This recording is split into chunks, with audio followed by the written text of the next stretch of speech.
Cette vidéo vous est présentée par la boutique lilojeux.ca, un service personnalisé par une équipe de passionnés d'ici.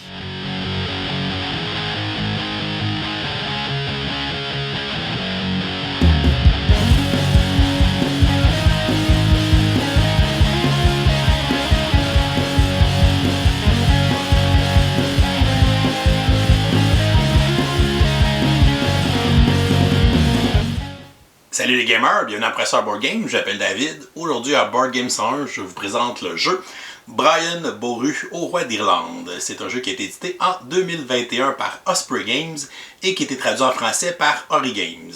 Le jeu est distribué au Québec par Distribution Dude et on voudrait d'ailleurs les remercier de nous avoir envoyé cette copie du jeu qu'on puisse l'essayer pour vous le présenter en vidéo. C'est un jeu de l'auteur Pierre Sylvester qui se joue de 3 à 5 joueurs et dont les parties vont durer entre 60 à 90 minutes. Le but du jeu va être de faire le plus de points pour devenir le nouveau roi de l'Irlande. C'est un jeu de contrôle de territoire et de majorité avec un jeu de plis et de draft de cartes. Alors, Brian Boru au Roi d'Irlande, je vous montre comment on joue et ensuite je vous dis ce que j'en pense. On va installer une partie pour 4 joueurs. Premièrement, on va aller placer le plateau au centre de la table. On va ensuite placer les jetons régions et on va aller les placer sur le plateau, sur les emplacements qui correspondent au même nom des régions. Et on va placer tous les jetons sur leur face cachée, donc c'est-à-dire le côté qui est gris. On va ensuite prendre la carte mariage de la princesse du Danemark et on va la placer sur le plateau en dessous de la pioche mariage. On va ensuite prendre les autres cartes mariage et on va en choisir 3 au hasard et on va aller les placer par-dessus la carte de la princesse pour former notre pioche mariage pour la partie. Les autres cartes mariage ne seront pas utilisées et seront retournées dans la boîte de jeu. On va ensuite mélanger les cartes viking et on va les placer à côté du plateau principal pour former une pioche. Et on va faire la même chose avec les cartes action, on va les mélanger et les placer à côté du plateau pour former une pioche. On va ensuite former des réserves avec les différents jetons. Les jetons de pillard viking, les jetons de conquête viking, les jetons renommés, les jetons de monastère, ainsi que les pièces. Tous les joueurs vont se choisir une couleur et vont récupérer les jetons de contrôle de leur couleur. Ils vont se prendre une carte aide de jeu. Ils vont commencer la partie avec 3 pièces ainsi qu'un jeton de renommée. Tous les joueurs vont ensuite prendre un de leurs jetons de contrôle et vont le placer sur la case 10 de la piste de score du plateau principal. Et les joueurs vont placer un jeton de contrôle dans la case en bas de la piste mariage. On va déterminer un premier joueur au hasard et on va lui remettre le marqueur de ville. Ensuite, en débutant par le premier joueur, il va prendre un de ses jetons de contrôle et va aller le placer dans une ville dans une des 8 régions du plateau. On pourrait le placer par exemple à cet endroit-là. On va ensuite aller au joueur suivant dans l'ordre de tour. Donc le joueur bleu, il va placer un de ses jetons, mais il ne peut pas choisir la même région qu'un autre joueur, donc pourrait aller se placer ici. Ensuite, le joueur vert va aller se placer dans cette région et notre joueur mauve, lui, va débuter ici. Une partie de Brian Boru à 4 joueurs se joue en 4 manches. Chaque manche se sépare en 4 phases. La première phase est la phase de préparation. On va tout simplement retourner la première carte de la pioche mariage. Donc on peut donc se marier avec lui pendant cette manche et on voit la récompense que cela va donner à celui qui va réussir à se marier. On va ensuite révéler la première carte viking et elle va nous indiquer un certain nombre de jetons pillard viking ajoutés dans la zone de combat du plateau principal. Donc ici on nous dit d'aller en chercher 14, on va donc ajouter 14 de ces jetons dans cette zone et on va pouvoir retourner cette carte dans la boîte de jeu. On passe ensuite à la deuxième phase qui est la phase de draft. Tous les joueurs vont recevoir 6 cartes action et la 25e carte dans une partie à 4 joueurs sera simplement mise de côté sans être regardée. Les joueurs vont ensuite consulter les cartes qu'ils viennent de recevoir et vont choisir 2 cartes parmi les 6 pour les conserver et vont les placer face cachée devant eux. Ce sont 2 cartes qu'ils vont avoir pour la phase d'action. Une fois que les joueurs ont sélectionné leurs 2 premières cartes, on va passer notre main de cartes au joueur qui est à notre gauche et on va ensuite resélectionner 2 cartes parmi les 4 qui nous sont proposées et on va ensuite les ajouter pour notre main de cartes qui va ensuite nous amener à la phase d'action. Finalement, les 2 cartes restantes seront simplement données dans la main du joueur qui est à côté de nous, ce qui va faire que tous les joueurs auront une main de carte de 6 cartes. On passe ensuite à la troisième phase, qui est la phase d'action. Cette phase va se jouer en plusieurs plis. On va jouer un nombre de plis jusqu'à temps que les joueurs aient seulement une carte action en main. Donc, dans une partie à 4 joueurs, on va jouer un total de 5 plis et notre sixième carte sera défaussée, elle ne sera pas jouée. Pour débuter un pli, le joueur qui est en possession du marqueur de ville va aller le placer sur une des villes qui est inoccupée dans le plateau principal. Donc une ville qui ne contient pas de jetons de contrôle d'aucun des joueurs. Donc je pourrais le placer sur cette ville. Cette ville sera alors désignée la ville active pour ce pli et le joueur qui va remporter le pli va gagner le contrôle de cette ville. En plaçant son marqueur de ville, le joueur doit aussi jouer une carte de la même couleur que la ville pour débuter le pli. Donc mon joueur orange pourrait commencer le pli avec une carte bleue, comme il a ciblé une ville bleue. Il pourrait aussi utiliser une carte blanche, qui sont des cartes Joker, et qui peuvent compter pour n'importe quelle couleur. À ce moment-là, on détermine que la couleur du pli est de la couleur de la ville ciblée. Donc même si j'ai joué une carte Joker, c'est quand même un pli qui va se gagner avec des cartes bleues. Mais disons que mon joueur va débuter le pli en jouant sa carte de 6 bleus.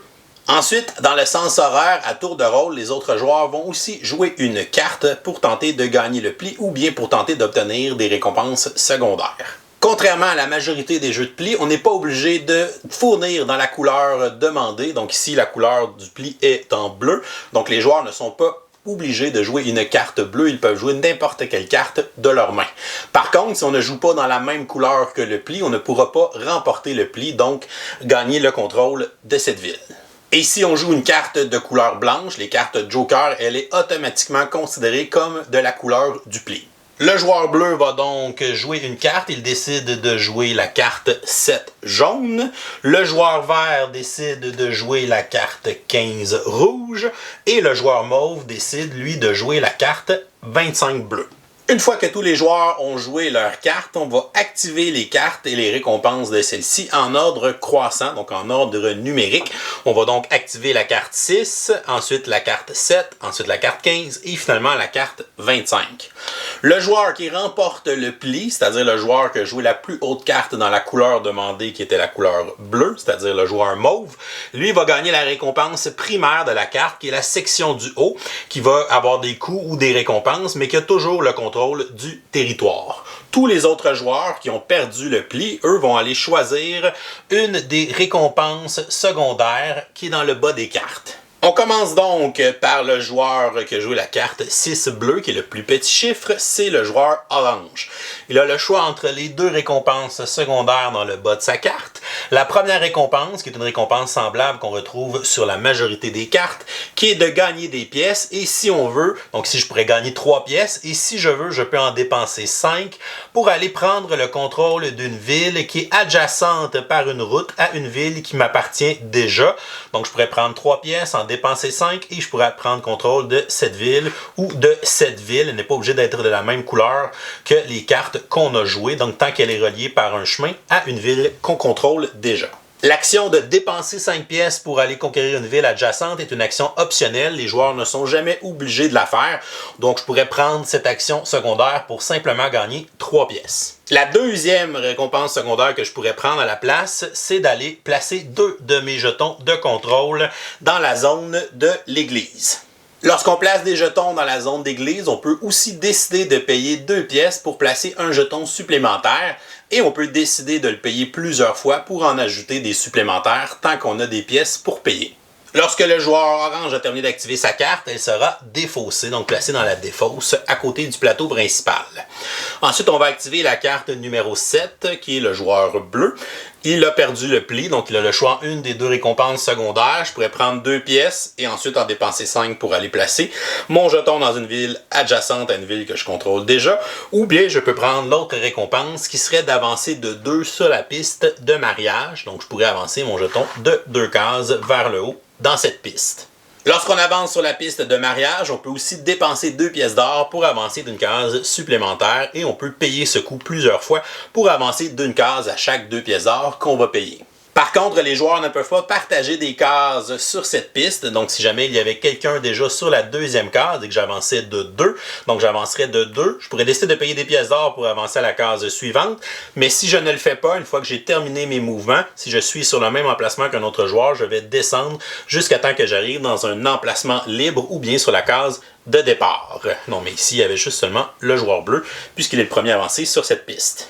Et une fois son action terminée, on va aller défausser sa carte. On passe ensuite au joueur vert qui a joué le 15 rouge. Il n'a pas gagné le pli, donc il a le choix de gagner une pièce et s'il veut de dépenser 5, mais il n'aura pas 5 pièces d'or, donc il ne fera pas ça. Il peut faire la deuxième option ici qui est d'aller tuer 3 vikings, donc d'aller tuer des pillards. Il va simplement prendre 3 des jetons vikings de pillards qui sont dans la zone de combat et il va les ajouter dans sa zone de jeu personnel. Cela pourra lui donner des récompenses à la fin de la manche. Lorsqu'on fait l'action de vaincre un pillard viking, on peut aussi décider de payer 2 pièces pour prendre un jeton supplémentaire et on peut décider de payer 2 pièces plusieurs fois pour prendre plusieurs jetons tant qu'on a des pièces pour payer. Et ensuite, on va aller défausser sa carte. Et finalement, le joueur mauve est le dernier à activer puisqu'il a joué la plus grosse carte et il a gagné le pli puisqu'il a joué la plus haute carte bleue. Il va donc faire la récompense dans le haut, la récompense primaire. Le premier icône est l'icône de contrôle, c'est-à-dire qu'il va placer un de ses jetons de contrôle sur la ville active et il va récupérer le marqueur de ville. C'est donc lui qui pourra cibler la prochaine ville lors du prochain pli. Ensuite, il doit payer 2 pièces de sa réserve, donc il va perdre 2 pièces et les retourner dans la réserve. Si jamais il n'a pas assez de pièces, pour chaque pièce qu'il ne peut pas payer, il va perdre 2 points de victoire. Généralement, les cartes les plus hautes auront des coûts lorsqu'on va remporter les territoires, alors qu'une carte qui est basse, si je réussis à gagner un territoire avec celle-ci, elle va plutôt me donner des récompenses. Et lorsqu'il a terminé, on va défausser sa carte. On ne peut jamais consulter les cartes qui sont dans la défausse pendant la phase d'action. Et ensuite, si les joueurs ont plus d'une carte en main, à ce moment-là, on va procéder à un nouveau pli, en commençant par le joueur qui est en possession du marqueur de ville, qui va trouver une ville à cibler n'importe où sur le plateau, et il va commencer le pli en jouant une carte de la même couleur que la ville active.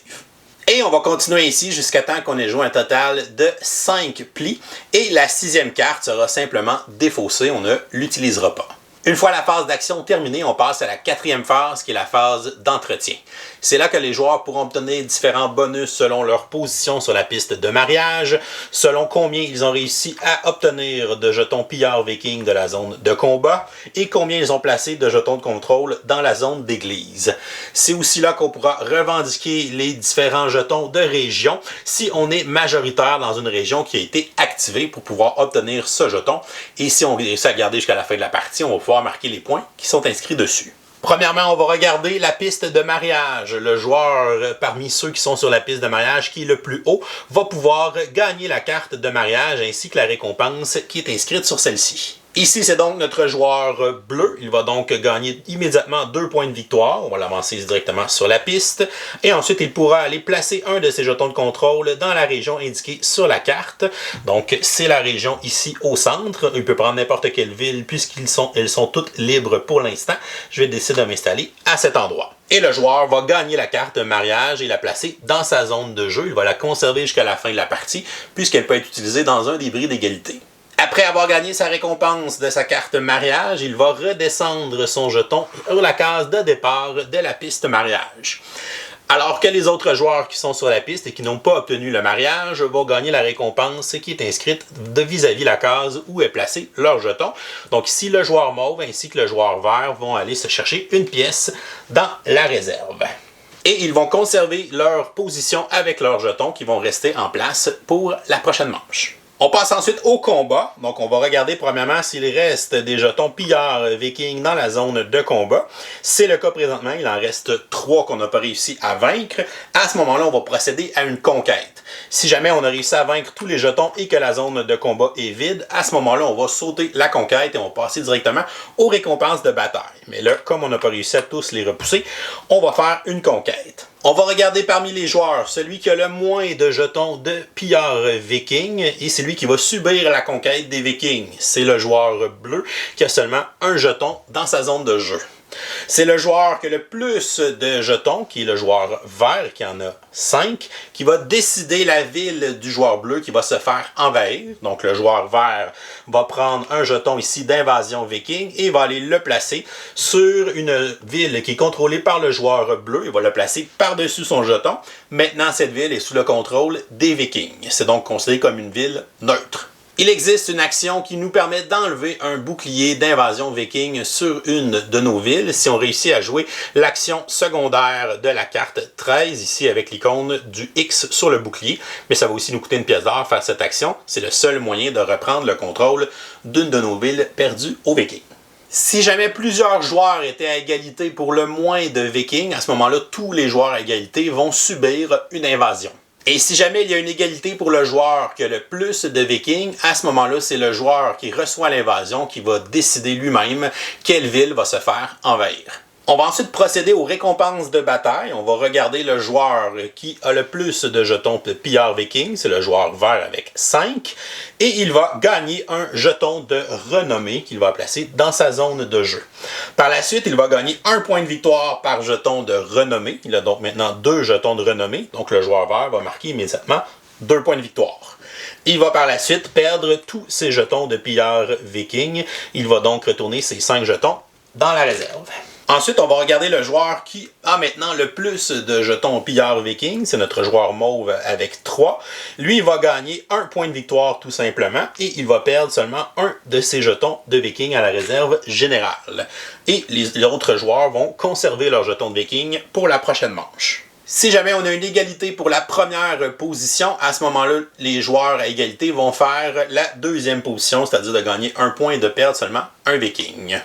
À la fin de tout ça, s'il reste encore des vikings dans la zone de combat, ils seront remis dans la réserve. On passe ensuite à la zone d'église. On va regarder le joueur qui a le plus de jetons de contrôle dans la zone d'église. Ici, c'est le joueur orange. Il va gagner immédiatement le marqueur de ville, c'est-à-dire que c'est lui qui va pouvoir déterminer la ville active au premier pli de la prochaine manche. Et il va aussi remporter un jeton de monastère qu'il va aller placer immédiatement sur une des villes qu'il contrôle sur le plateau. Je pourrais le placer à cet emplacement. Maintenant, cette ville vaut 2 villes lorsqu'on va faire le décompte des majorités, soit pour activer les zones de scoring ou bien pour revendiquer les jetons de région. Une fois qu'il a gagné sa récompense, il va perdre tous ses jetons de contrôle de la zone d'église et les retourner dans sa réserve personnelle. On va ensuite regarder le joueur qui en a le plus dans ce restant, c'est le joueur vert. Il va gagner la deuxième récompense, c'est-à-dire qu'il va gagner immédiatement 1 point de victoire et il va perdre 1 de ses jetons de contrôle qu'il va remettre dans sa zone personnelle. Et après cela, on va regarder si des joueurs ont encore 4 jetons de contrôle et plus dans cette zone. Si c'est le cas, ces joueurs vont aussi se mériter immédiatement un jeton de monastère, mais vont perdre tous leurs jetons à ce moment-là. Si jamais on a une égalité pour la première position dans la zone de l'église, à ce moment-là, les joueurs à égalité vont simplement faire la deuxième récompense qui est de gagner 1 point et de perdre seulement un jeton, donc personne ne va faire la grosse récompense. Et finalement, on va vérifier les seuils de revendication des différentes régions, si on a assez de villes pour pouvoir activer les jetons de région. Et on va ensuite les revendiquer si on est majoritaire dans la région. Donc si un des joueurs est majoritaire, il va remporter le jeton. Par exemple, si on regarde la région qui est ici, son seuil est de 5 villes. Donc j'en ai 1, 2. Donc celle contrôlée par les Vikings compte quand même 3. Et mon monastère compte pour 2, donc 4, 5. Donc j'ai atteint le seuil. Donc on va retourner la tuile sur le côté actif. Ensuite, on va regarder si un joueur est majoritaire. Donc le joueur orange a 2 plus 1, 3. Et le joueur neutre a 1 et le joueur mauve 1. Donc le joueur orange est majoritaire. Il va donc revendiquer le jeton de région et le placer dans sa zone de jeu. Pour se le faire voler, il faut qu'à la fin d'une manche, un joueur l'ait dépassé. Donc si un joueur se rend à 4 villes et que lui est encore à 3, à ce moment-là, l'autre joueur va pouvoir lui prendre le jeton de cette région. Et il vaut 7 points de victoire à la fin de la partie pour celui qui l'aura dans sa zone de jeu. Pour la région qui est ici, on voit que le seuil est de 5 aussi, mais j'ai seulement 2 villes. Donc à ce moment-là, on ne retournera pas la tuile, on ne peut pas la revendiquer tout de suite. Pour la région qui est ici, elle a un seuil de 2, donc j'ai 2 villes dans cette région. Je peux donc l'activer et on voit que le joueur mauve est majoritaire, il est le seul avec des villes sous son contrôle, donc il va prendre possession de ce jeton région. Et pour la région qui est juste ici, on voit que le seuil est de 4 villes. J'en ai 1, 2, 3 et 4. On va donc pouvoir l'activer, c'est celle-là ici. Et le joueur vert est majoritaire. Il a 3 villes contre le joueur bleu qui en a seulement une. Donc le joueur vert va gagner ce jeton de région qui vaut 6 points de victoire. Et pour la région qui est ici, le seuil est de 3 et on a seulement une ville. Donc à ce moment-là, on ne peut pas activer le jeton de région. Et c'est ce qui met fin à la manche. Si jamais il reste encore des cartes mariage, c'est-à-dire qu'on n'a pas terminé la partie, donc on va procéder à la prochaine manche. On va refaire la première phase, qui est la phase de préparation. On va retourner une carte mariage pour cette manche. On va révéler une carte viking ici qui nous dit de mettre 11 jetons dans la zone de combat. Et on va pouvoir débuter ensuite la phase de draft. Et la manche numéro 2 va se jouer de la même façon. On va ensuite aller jouer la manche numéro 3 avec la troisième carte de mariage. Et la manche numéro 4 sera toujours avec la princesse du Danemark comme quatrième et dernier mariage de la partie. À la fin de la quatrième manche, on va passer au décompte final des points. Juste avant le décompte final des points, donc le joueur qui a remporté le dernier mariage avec la princesse du Danemark a un choix à faire pour son pouvoir.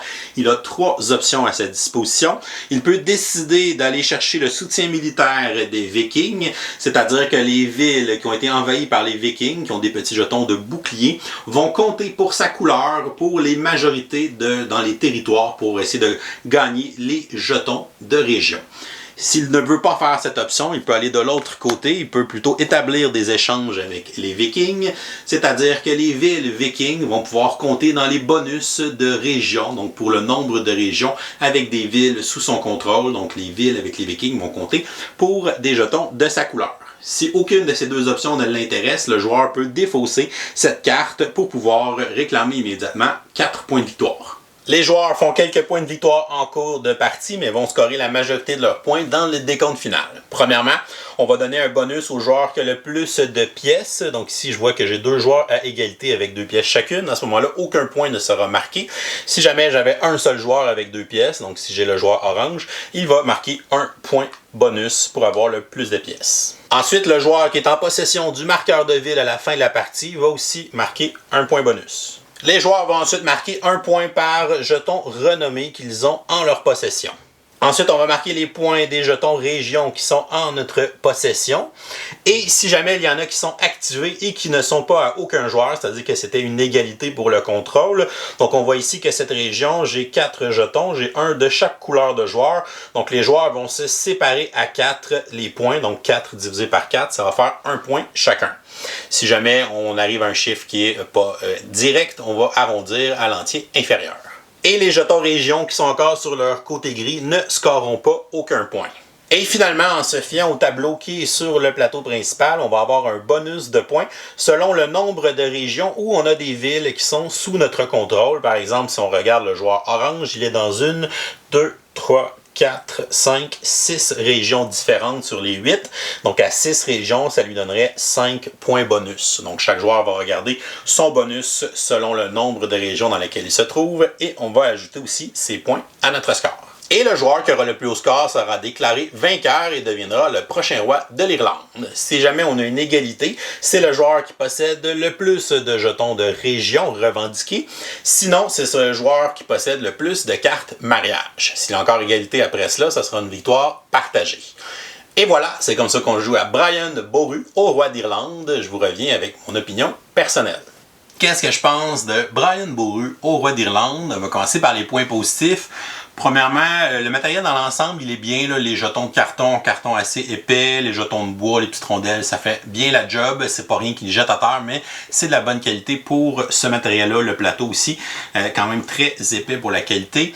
L'édition des règles est vraiment bien faite. Donc, une belle structure, facile à comprendre, ça se lit bien. Donc, chapeau. Pour la traduction aussi, j'ai pas vu de problème ou de désorganisation. Fait que le livret est bien structuré, bien fait. Ça, on aime toujours ça.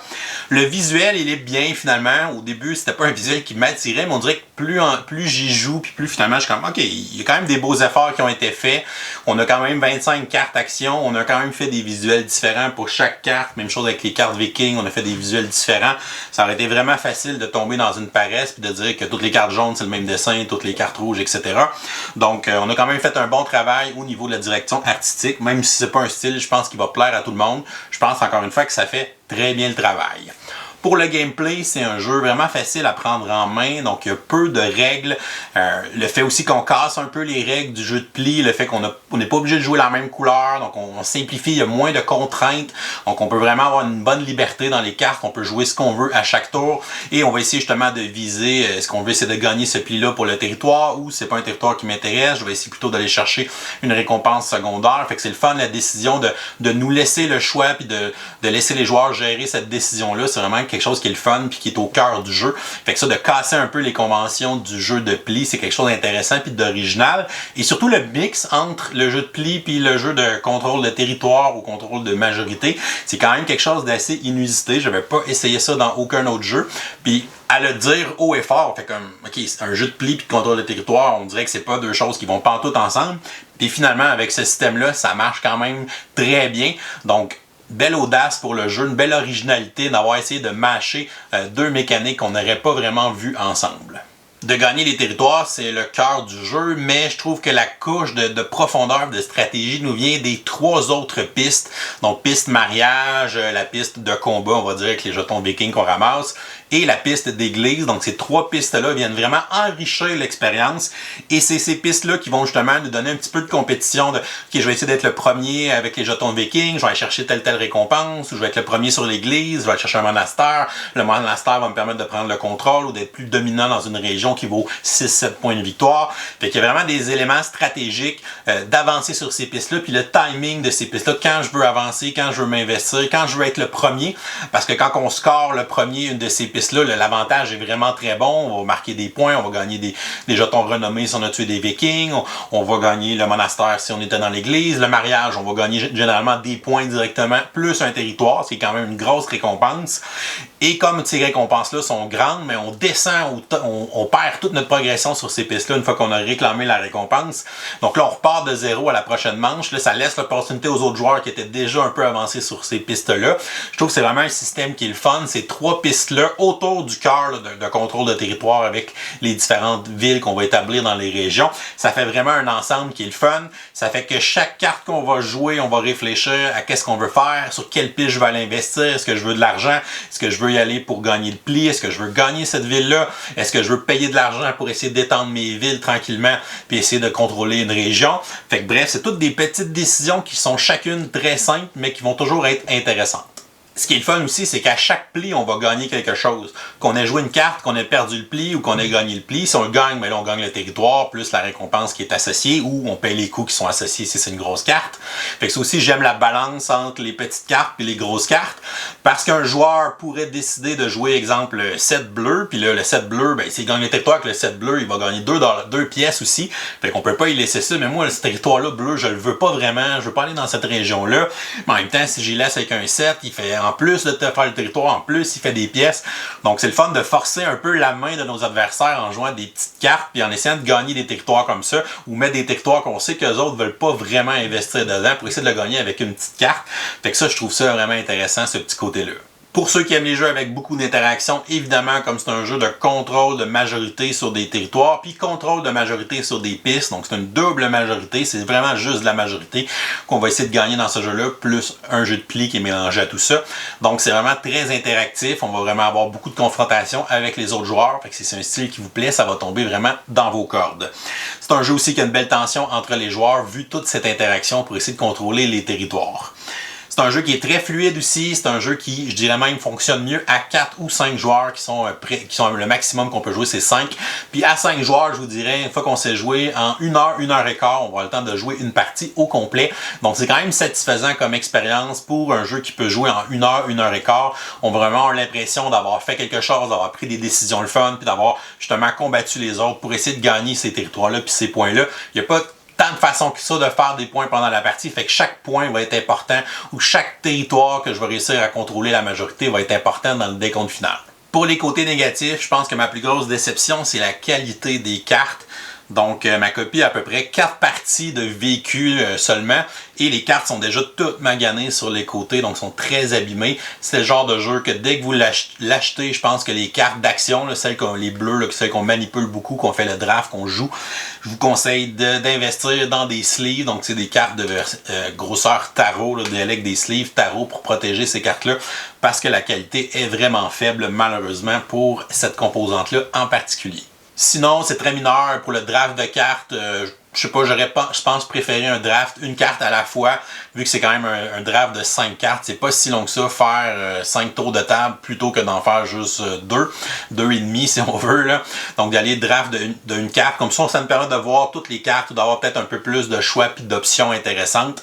Je comprends, je pense qu'ils voulaient accélérer un peu le tempo en faisant un draft de 2 par 2, mais je pense que je l'essayerais à une carte, voir la différence que ça ferait. Je suis pas sûr que ça rajouterait tant de temps que ça à la partie. Ça offrirait peut-être un peu plus de variété sur les cartes auxquelles on va avoir accès pendant la phase de draft. Pour ceux qui sont fans de mode solo, il n'y en a pas officiellement dans le jeu. Je ne sais pas si ça a été fait ailleurs des versions maison sur BGG.